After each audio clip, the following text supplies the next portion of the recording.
guys, it's Annette here from Alchemy Art and welcome to my channel. I'm going to try and use up some of my moulds I've never used before, and I also thought I might start using up some of my past mixed media stuff that I have.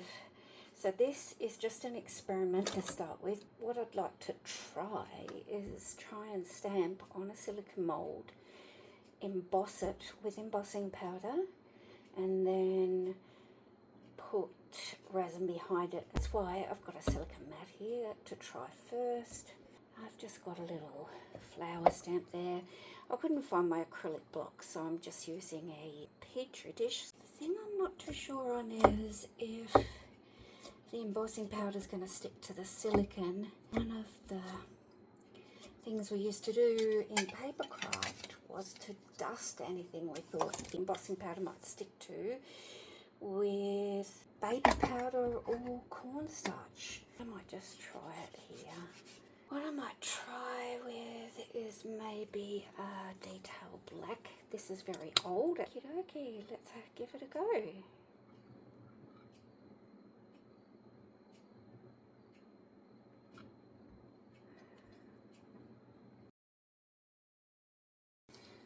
I might have needed a bit more pressure just there, which is fine.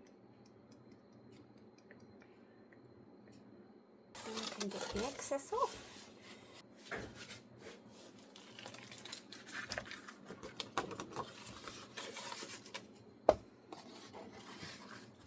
I'm using a soft makeup brush to dust off the excess. I can tell already that I haven't used enough cornstarch.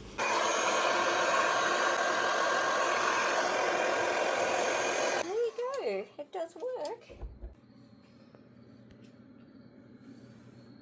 Get on to trying it inside an actual mould.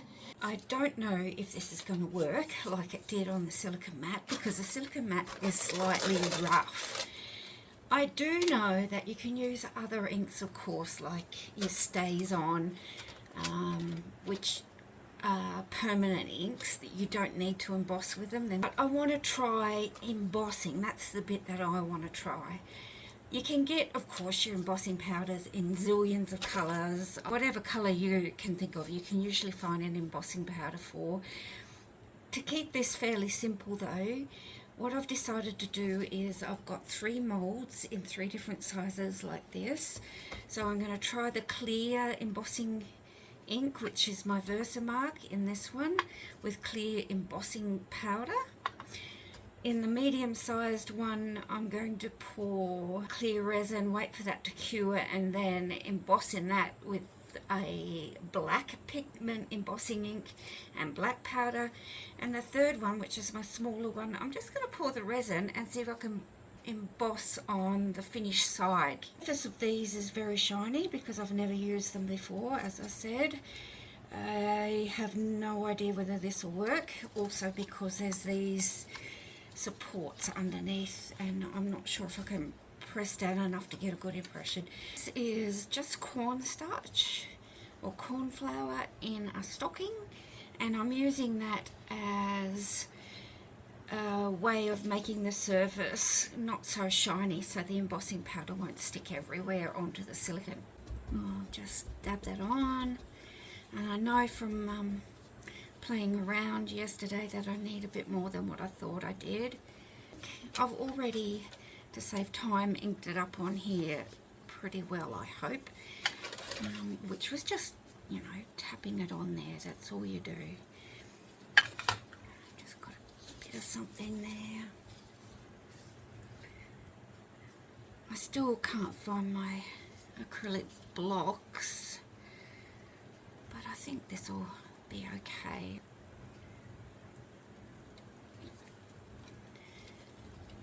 I'm going to apply a fair bit of pressure so I can hopefully get past those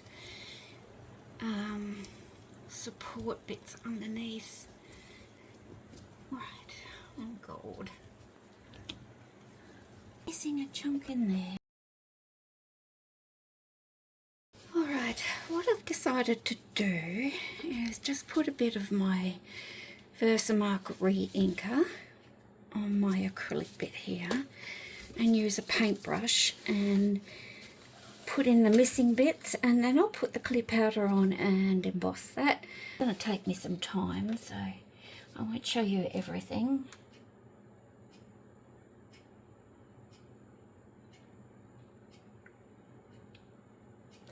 We might just try these little bits first and see how we go. I do have an embossing pen somewhere from my stamping and paper craft and mixed media days, but I have no idea where it's got to at the moment.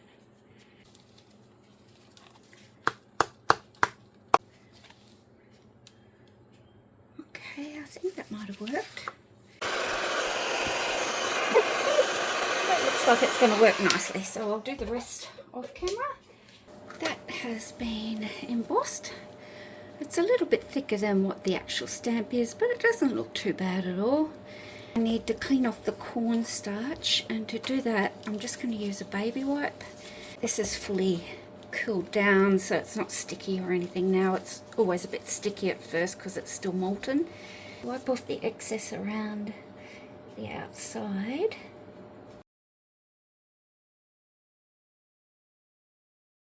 You don't want to rub it because it will come off. We'll try some chameleon powders in there once it's dry. I've done a little bit already, just the leaves. Blue-green was this one here. There's a magnetic nail chameleon powder called Fuchsia. And Regency, which is from Solar Colour Dust. Once you've done it, you just clean it up with a Q-stick cotton bud. Spray with a bit of isopropyl alcohol and you clean up all your little bits. End up using a bit of the Temu, just chameleon makeup. I can see there's a little bit there. Hopefully it'll show up. Usually the first colour you put down, of course, will be the colour you can see on the other side. So there's another Solar Colour Dust.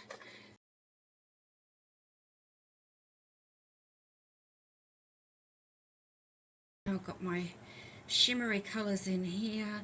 I'm going to use Harry and Wilma, and it's a solid bright white luster mica powder, Harry and Wilma copper metallic powder, Octopus Fluids Resin ink in Wisteria, Octopus Resin ink in Onyx, which is a black, just in case I want it a bit darker, and I thought I might add a little bit of the Harry and Wilma alcohol ink in a chameleon purple. I don't know if you'll be able to see it, but I just thought it might be nice in there as well. I'll be using Artco Artist Resin, which is a 1-to-1 ratio mix, also available from Harry and Wilma.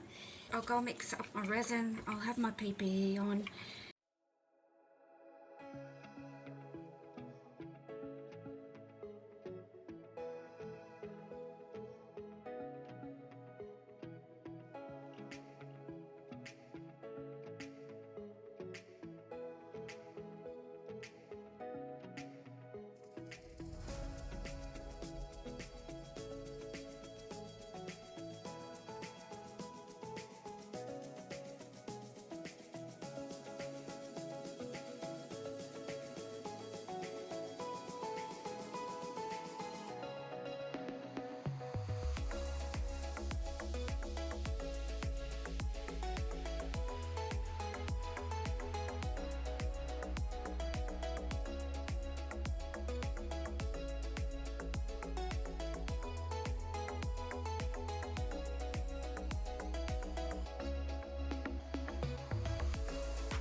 Hi guys, it's the next day.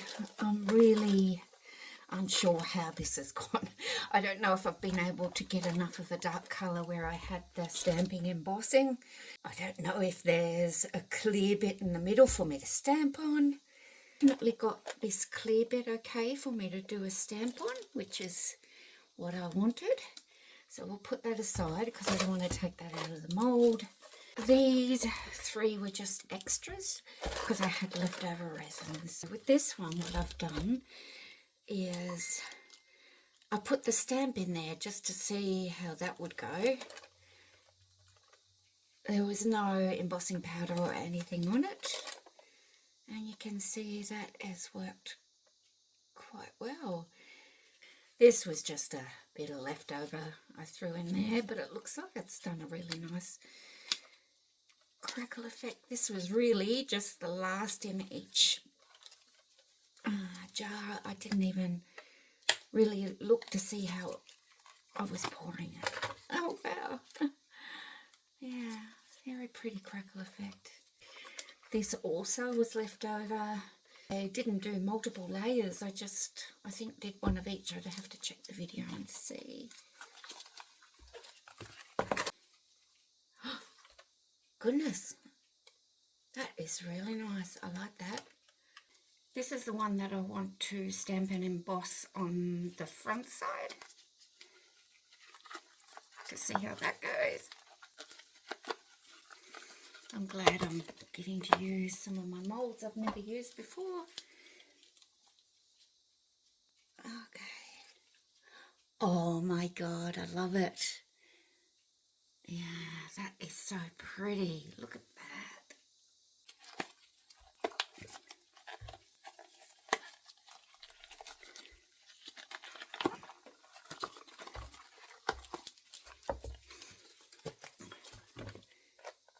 Okay, here we go. Holy moly, it's worked. Just got to work out how to stamp better on a mould that's not flat.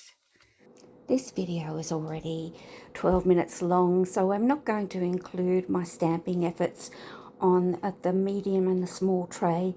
I'll do another little video and I'll pop that up in a couple of days' time, I think. I was utterly surprised at how well this stamping with embossing actually worked inside the silicone tray. It just took quite a bit of nutting out on my behalf and the right amount of the corn flour or cornstarch so it didn't stick everywhere. Maybe if you give this a try, just use a flat mould to start with and see how you go. If you do try it, tag me so I can see your efforts. Thanks for watching everyone. Bye for now.